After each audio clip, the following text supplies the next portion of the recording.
Voilà donc, bienvenue sur France 24 dans cette édition spéciale. C'était une opération attendue pour certains, redoutée par d'autres et pour beaucoup prévisible.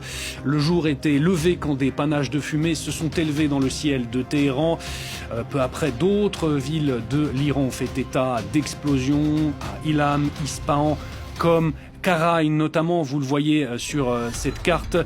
Donald Trump qui donc a annoncé le début de cette opération militaire baptisée par le Pentagone, Fureur épique, c'est donc son nom, dans un message enregistré et diffusé sur son réseau social. Écoutez le président américain. Nous allons détruire leurs missiles et anéantir leur industrie balistique. Elle sera totalement éradiquée. Nous allons anéantir leur marine. Nous allons faire en sorte que les groupes terroristes agissant dans la région ne puissent plus déstabiliser la région ni le monde. Et nous veillerons à ce que l'Iran n'obtienne pas l'arme nucléaire. C'est un message simple. Ils n'auront jamais l'arme nucléaire. Voilà donc pour ces propos de Donald Trump enregistrés et donc diffusés sur son réseau social qui a donné les objectifs de cette opération militaire, empêcher l'Iran de se doter de l'arme nucléaire. Gauthier Rebinski est avec nous en plateau, notre chroniqueur international. Bonjour Gauthier. Bonjour. Gauthier, on vient d'entendre donc le président américain qui a donc donné les objectifs de cette opération militaire qui était, je le disais, attendue par certains. Oui, attendu par certains, on verra l'ampleur des dégâts.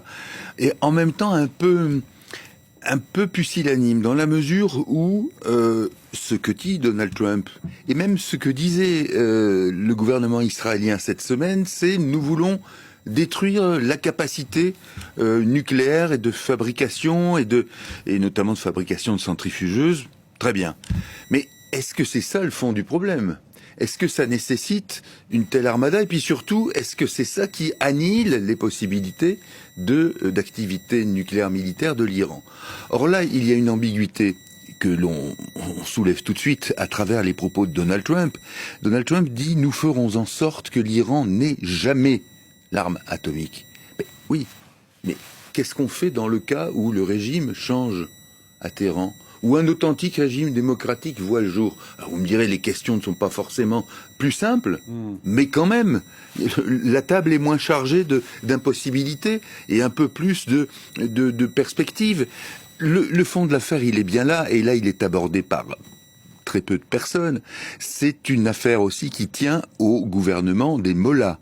Or, vous savez bien aussi que dans certaines rhétoriques, que ça soit bien celle de Donald Trump ou de Benjamin Netanyahou, il est question de détruire ce régime des mollahs.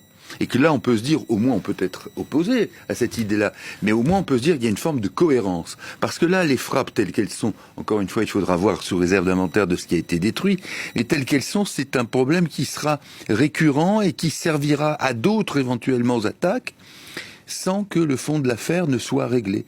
On a vu que cette semaine qu'il y avait eu des négociations où l'Iran avait tenté de séduire en quelque sorte les Américains en leur disant « mais on vous comprend parfaitement, l'accord de 2015 était un mauvais accord, c'est pour ça que vous en êtes retirés et c'est pour ça que vous n'avez pas eu ce que vous vouliez, associons-nous ».